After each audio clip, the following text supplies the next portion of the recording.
Picture this. A stickman sits alone, staring at a phone screen that refuses to light up. 3 days have passed since the last message.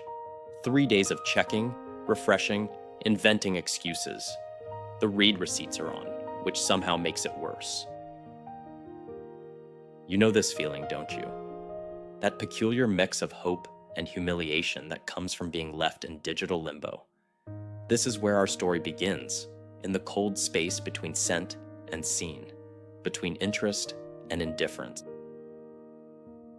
Before we dive deeper into this uncomfortable truth, hit that subscribe button. Confident Connection Lab brings you the stories nobody else dares to tell, the patterns hiding in plain sight. And speaking of patterns, I want to know something. Drop a comment right now telling me where you're watching this from, and whether you've ever been ghosted or done the ghosting yourself. Be honest, we're all guilty of something. Now let's talk about what ghosting really reveals. Our stickman friend thought the connection was real. There were late-night conversations, shared jokes, plans made. Then, nothing. Silence. And here's the thing most people miss. Ghosting isn't just about poor communication skills or being too busy. It's about character. It's about someone's willingness to treat another human being as disposable, to avoid the minor discomfort of honesty in exchange for leaving someone else in major confusion.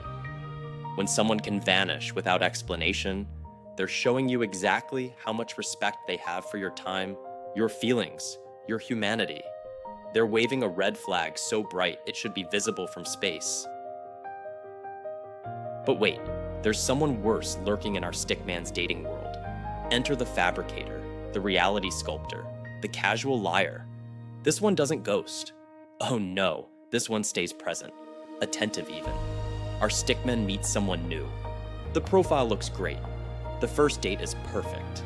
They claim to work in finance, love hiking, have a close-knit family. 3 weeks later, our stickman discovers none of it is true. The finance job is actually unemployment. The hiking photos were taken once, 2 years ago, at a local park. The close-knit family hasn't spoken in months. Here's what makes this red flag so dangerous. The lies aren't usually massive at first. They're small, strategic embellishments, a slightly inflated job title, an exaggerated interest in your hobbies, a story that makes them sound braver, smarter, more successful than reality allows. And you might think, who cares about small lies? Everyone exaggerates a little, right? Wrong. Because someone who will lie about small things is showing you they'll lie about anything when it serves them. They're demonstrating that your right to make informed decisions about who you're spending time with matters less than their desire to be perceived a certain way. Our stickman stands at a crossroads now, speech bubble empty, unsure what to say. One ghost on one side, one liar on the other, both claiming they're not that bad, both insisting everyone does it, both asking for another chance. And maybe you've been here too, trying to convince yourself that red flags are just pink concerns, that you're being too picky, too judgmental. But here's the truth nobody wants to hear. When someone shows you who they are through their actions, believe them. The first time. Not the third, not the fifth. The first. Our stickman has learned to spot danger. The ghosts and the liars have been cataloged, identified, avoided. Dating apps get deleted and re-downloaded in a cycle that would be funny if it weren't so exhausting. But here's where most dating advice stops, right at the edge of avoidance. They teach you what to run from, but never what to run toward. They give you a list of red flags so long you'd think everyone on Earth was toxic. And maybe that's the problem. Let me tell you what nobody mentions in those viral relationship threads. Recognizing red flags is the easy part. It's emotional self-defense, pure survival instinct. Your nervous system gets really good at detecting threats after enough disappointments. But here's the uncomfortable truth. Most people become so skilled at identifying what's wrong that they completely forget to recognize what's right. They've trained themselves to be relationship investigators, suspicious of every green flag that appears, convinced it's just red in disguise. Sound familiar? Our stickman sits across from someone new. This person showed up on time, texted when they said they would, asked follow-up questions about that thing mentioned 3 days ago, and instead of feeling relief, our stickman feels anxiety. Because when you've been burned enough times, consistency starts to feel like a trap. Reliability becomes suspicious. Someone being genuinely interested becomes a manipulation tactic you just haven't identified yet. This is the shift nobody talks about, the moment when your defensive walls become a prison. Here's the pattern I see everywhere, and maybe you'll recognize it too. Someone gets ghosted, lied to, manipulated. They do the work. They read the articles, watch the videos, learn the terminology. They become experts in narcissism, love bombing, breadcrumbing, all the trendy relationship pathologies. They can spot a red flag from a mile away, probably before the other person even finishes their sentence. But then something strange happens. When someone healthy appears, someone consistent and honest, they have no framework for it. Their brain, trained for danger, keeps searching for the catch. Where's the hidden agenda? What are they really after? Why are they being so nice? The truth is brutal but necessary. You cannot build a healthy relationship if you only know what to avoid. You need to know what to actually look for, what green flags look like in real time, not just in theory. Because green flags don't announce themselves with fireworks and dramatic gestures. They don't come with speech bubbles saying, "This is a good person, pay attention now." They arrive quietly, consistently, in small moments that are easy to dismiss if you're not watching for them. Our stickman realizes something crucial. The problem isn't just avoiding the wrong people.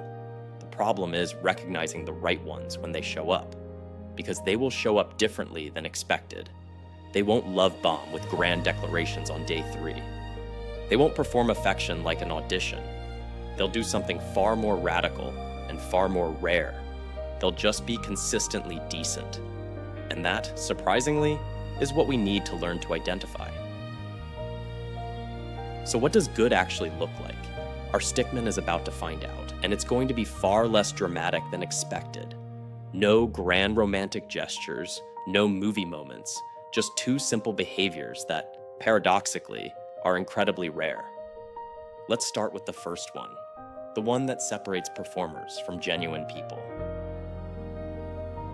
Consistent effort without the spotlight. Watch this carefully, because it's easy to miss. Someone texts you, "Good morning," not just on the days when they want something, but on the random Tuesday when nothing special is happening. They remember you mentioned a stressful work meeting and follow up to ask how it went, even though nobody's keeping score. They show up when there's no audience to impress, no social media moment to capture, no validation to collect. This is the green flag that matters most. Effort that continues when nobody's watching. Because here's the thing about consistency. It can't be faked long term. Love bombing is easy. Anyone can be amazing for 2 weeks. But showing up on week 10 with the same energy as week 1, that requires someone who actually cares, not someone performing care. Our stickman notices something else. This person doesn't just show up, they show up reliably. Plans don't change last minute without good reason.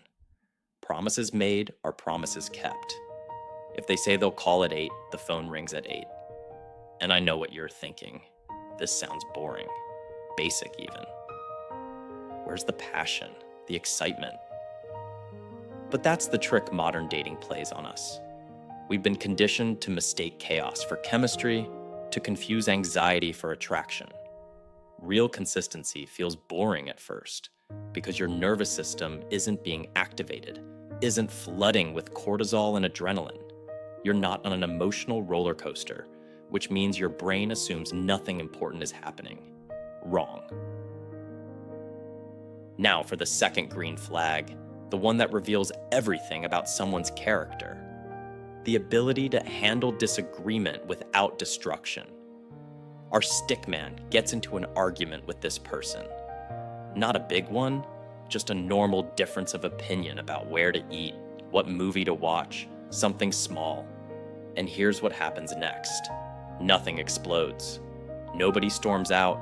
Nobody gives the silent treatment. Nobody makes it about winning or losing. They talk, they listen, they reach a compromise. The relationship doesn't end because of a minor conflict. Revolutionary, right? But here's why this green flag is so critical. How someone handles small disagreements tells you exactly how they'll handle big ones. Someone who can't accept that you don't want Italian food without turning it into a character assassination isn't going to handle a real crisis with maturity. Someone who needs to be right about everything trivial will make your life hell when something actually important is at stake. The ability to disagree respectfully isn't just a nice bonus trait. It's the foundation of every lasting relationship that ever existed.